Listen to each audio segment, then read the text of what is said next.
ভুলে যাওয়ার মতো একটা দিন। লখনৌর ঘরের মাঠে সেদিন পাত্তা পায়নি চেন্নাই সুপার কিংস।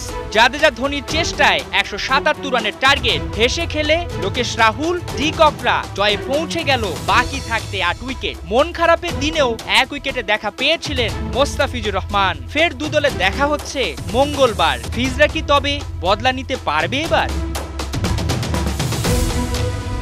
লখনৌর বিপক্ষে নামার আগে বড় প্রশ্ন, গেল ম্যাচের পারফরম্যান্সে ফিজ কি সুযোগ পাবেন চেন্নাইয়ের একাদশে?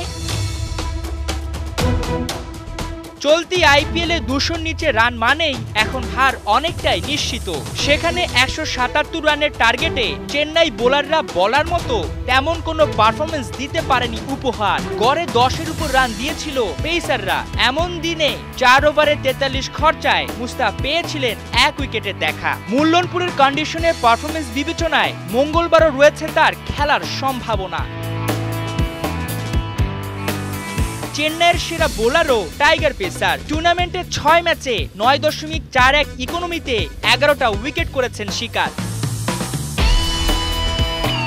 দলের সবচেয়ে সফল বোলারের জায়গা হবে ডাগআউটে। ধোনি ব্রাভোরা নিবে কি এমন সিদ্ধান্ত? তবে সেটা না হওয়ার সম্ভাবনাই বেশি। ফিজের কাটার যে চেন্নাইয়ের মাঠে হয়ে উঠে বেশি ধারালো। একই সাথে ডেথ ওভারেও ধোনির আস্থায় ফিজ হয়েছেন পরিণত।